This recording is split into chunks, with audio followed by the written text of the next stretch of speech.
Top 4, we are back at it again this week. You do know the journey for 200 is still on before the end of this month, and you only can help us actually get there. So once you get to watch this video, don't just watch, just subscribe. It helps, you know.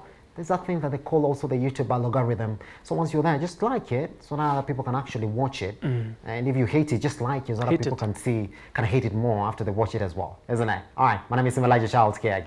MC Shilenje is my name. That's it. All right, let's talk about match day 5 as well. Biggest conversation points, the 2 games. Today we're on Man City, who actually didn't win against the Soton, and Arsenal continued to what we can call somewhat a revival. Would you say that it is now time back for Arsenal? I can't say time back, but I can just Why say not? some 2 clean sheets, 2 games, 6 points, back in. Some level of confidence. Some level of confidence. Say, well, whichever margin you win, or whichever side you win against, yes, when you win a game, it gives you morale and confidence.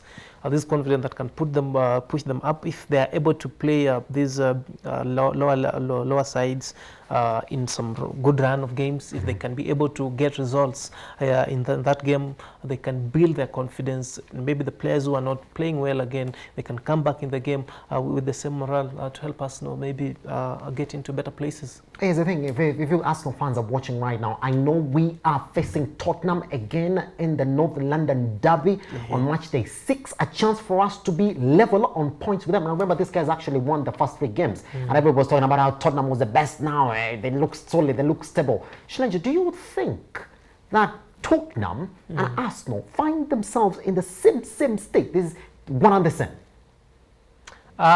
Yes, say yes. In which sense? You say in the same sense state. that things are going wrong for 2 clubs that are trying to figure their season out. I think it can be much worse for Arsenal than Tottenham. Why would you say much worse for Arsenal than Tottenham? What's wrong with you? No, it's obvious. Tottenham is losing. Arsenal is also losing. What's wrong with that? They won their first games. They won their first game. We won our first 2. We won a consecutive 2 matches. Don't forget that Tottenham is just 3 points of Arsenal. What's wrong with you, Shilenje? Wait to see. No, this is 3 points of Arsenal. This is the funniest part I usually like about Team Arsenal, especially the fans, that when they win a game, it's... No, we're not. Shilenje, why? No, hold on. I just asked you, do you think that Tottenham and Arsenal sort of find themselves in the same position now in terms of how things are not working out for them? In some way, yes. Just say yes. In some way, yes. Why?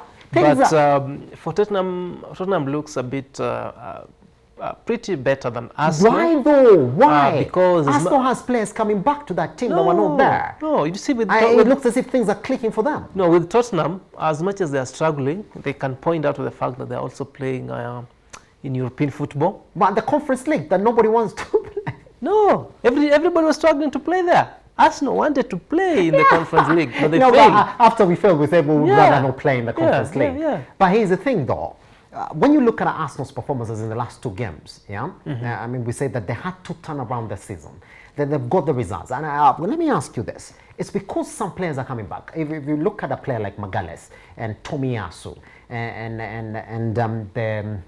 the performance of players like Saka, Smith Rowe, back in that. Ben White as well, hot and cold, isn't it? Yeah. They're back to that team again. Would you not say that Arsenal now look like a team on an upward trajectory as opposed to Tottenham, who started well, it looking down for them now? Yeah, you can feel there's something. Things are bad. Things are shaking up. You can feel there's something coming up in Arsenal, but they're still not convincing as anybody would expect, you know, because well, it's a clean sheet. Is that not convincing? Is that not convincing? It's a clean sheet, 2 clean sheets. But they're still struggling up front, you know. But we got goals. They need goals. We have goals. It's how a clean many sheet. goals? There are goals in between. How many goals? Who cares how many goals? It's just points, man. No, if you look at trust me, if you beat Tottenham, if you beat Manchester City today with a goal, is that not enough? Is that not what you need? You have 3 points in the bag, don't you? Okay, this is the issue here, Mr. Simba. Yeah. If you look at Arsenal, they have a negative goal difference. It's fine, but of about? What, 7? 7. In how many games? 4. 5. Actually 5. Yeah, in 5 games, you score 2 goals. But we're changing it, that's what I'm saying. Yeah, so I'm telling you, as much as you can see something happening there, some light shining up, but it's not convincing to the level that you like Arsenal to be. Okay. We need more. We need to see goals at Arsenal. Yes, you've been able to keep 2 clean sheets. Yeah, can you now score goals? Can we see Arsenal scoring 2-3 goals in a game? Can I ask you a question? Yes. Is it time for us to feel sorry for Bernd Leno? Because Ramsdale is coming at the time when we need those clean sheets, when we need to protect that net. And it looks as if he's doing his job way better than Leno. I don't think we need to feel sorry to Leno. Why not? Do you think where Leno is sitting right now is I'm going to go back and take that first position? No, it's been average, It's been average, sometimes below average. He's been making so many blunders at Arsenal. And I think Mikel Arteta was not stupid. Stupid. You speak so heavy about Yes, Mikel Arteta was not stupid. You make us look like a League One team. He wasn't stupid when he signed Aaron Ramsdale. Yes. Because he knew that Leno needs a challenge. He needs somebody who can make him move out of his comfort zone, because after Martinez leaving Arsenal, Leno has been very relaxed. He's been making silly mistakes. He's been leading to so many, his mistakes has been leading to goals, And with Aaron Ramsdale in the team, this is something that's going to spark up Leno when he'll be given another chance. You need to agree with me that he'll be a better player that he's been. You can look with what Kepa did with Chelsea. He's always been a flop. Yeah. But the other day when he played against Tottenham, you could think he was a different player. You couldn't know that is the Kepa that has been a laughing stock in many games. So I can see such a situation happening to Arsenal with the performance of Aaron Ramsdale. I think it's something that's going to sparkle up Leno to boost his game. Here's the thing. Let me give my prediction against Tottenham. Yes. Arsenal is going to win against Tottenham for one simple reason. Possible. Harry Kane is not clicking, and it looks as if Song and Dele Alli are not really helping that team as much as they should. And the confidence, especially after your game, you guys whipped them. For lack of... I think if it has to be down to Harry Kane, yes, you need just to continue praying that his head is not there. Of course, it's not that. Yes, it's not that. Because trust me, Shilanja, because during that game, if he can try to think about Tottenham and become the Harry Kane, you're in shit. So you better pray that if you're banking on Kane to flop, he flops on that game. And Dele Alli and Song. Yes. Because they expect to step up. They didn't step up against Chelsea. Yeah, they didn't, but you can also point to the fact that they are playing against a very top opponent. Yes. If you compare Chelsea to Arsenal. Though? Yeah, they're top at the moment. If you look at how they're playing, if you look at their European champions, they have the champion status in the levels of the confidence and the players playing. And also, you look at the system that they're playing. They're playing 3-4-3. This is a very system that is very hard to crack, So when they play against an open team, I think it becomes a bit different. It becomes a bit different, yes, isn't it? All right, give me your prediction. Arsenal Tottenham, a draw. A draw. 1-1. 1-1. Yes.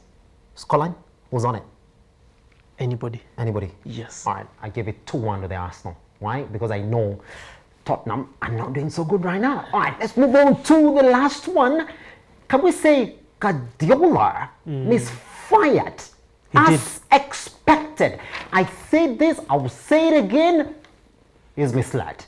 And let's begin from there. Let me just give you some stats, isn't it? So we look at it. No shot on target until the 90th. last minute, 90th minute, when it was on target. Then after the second try, it was off.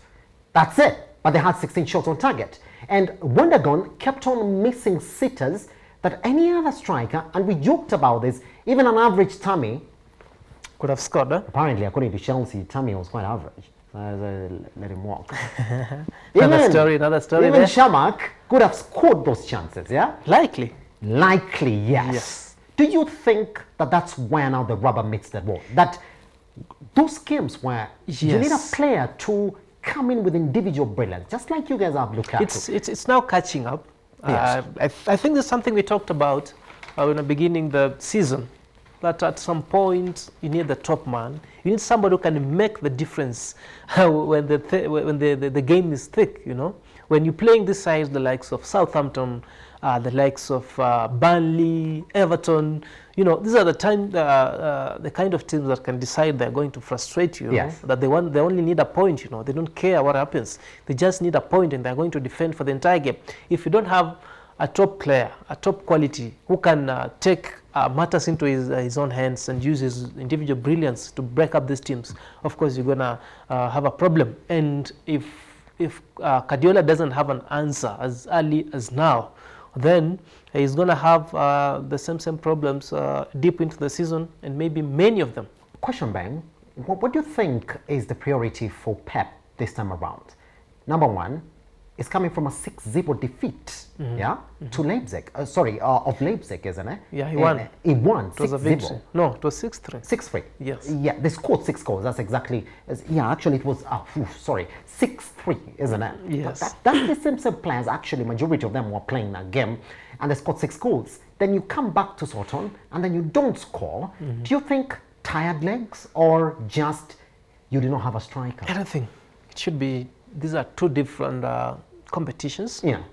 Two different competitions. Make no mistake, this is a Champions League where you play with champions, and come back to the league where you play with the teams from your own country, and you find out that most of these teams, they know you very well, they know your style of play, they know what to expect when they're facing Man City. Remember, City are defending champions, and when teams are preparing to play against them, they put in that extra effort so that they are not going to lose against City again, because when City pick you up on a bad day, they're going to wallop you, man, like nothing. So very many teams, especially the bottom side, let me say from bottom 10, these are teams that are really going to organize themselves defensively when facing a top side like City.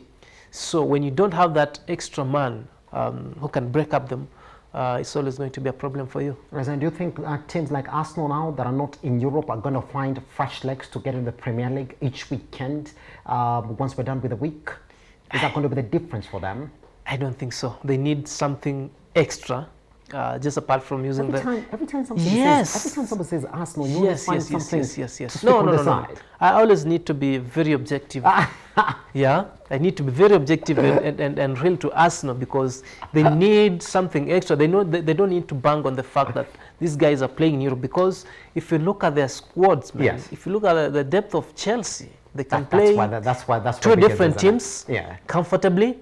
If you look at Man City, they can play two different teams comfortably. United the same way, Liverpool the same way. So these guys that play in the Champions League can be rested, and still this teams performs, which means Arsenal need to be on top of their game, and they don't need to have their minds anywhere near the teams that played in Europe. Yes. So let's talk about that. If I'm not wrong, do we have Manchester City, Chelsea next weekend? Is it yes. Chelsea home, isn't it? Yes. Do you think the difference is going to be the lack of a striker? Because on paper, you can actually substitute one-on-one the players that Chelsea have with the ones that Man City have, all the way up to when you get to that central 9 position. Yes, actually. Is that going to be the difference? Actually, at the moment, Chelsea can match City with quality, man to man. Yes. The difference now has to come with that X factor.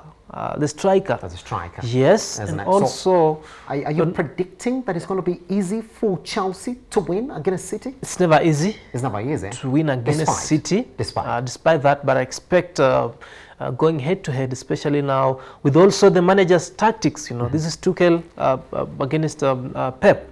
And in the last 3 meetings, Tuchel has won. And I expect him to still win this time around, given that Chelsea is now a better team than it was last season. When they were beating City, they were the weaker side, but at the moment they look more strong, especially defensively, and now also going forward, attacking. They're playing a system where they allow every player to flourish.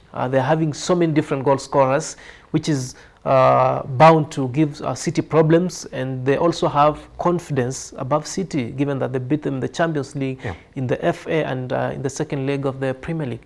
So when I'm looking at it from my perspective, I think this thing that we'll be talking about, and we spoke about it before we came for this episode, that when you look at the 100 million that was spent on Grealish, then now you see those parts where you're missing this individual brilliance in that team to win you that game. This is where now it's coming to reality that indeed Pep Guardiola has to do something in January, whether he likes it or not. Yes, pretty well. Because the margins are quite squeezed, isn't it? And I asked this question, that if you look at the City team, they have players and options in that Grealish number. They have De Bruyne, arguably one of the best players. They don't have Sterling, well. they have Mahrez, Foden as well, Foden as well. I mean, Torres. Yes. All of them can play in that position. But what about the target man?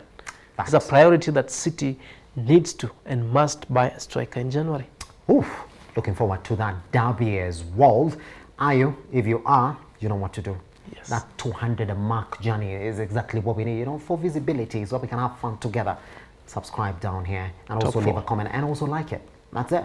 Also, there are more playlists that are coming up. We shall be telling you about that in our subsequent shoots. But for now, that's it, man. Let me see you to play this weekend. See you after match week 6. Isn't it? All right, that's it. Yeah. We out.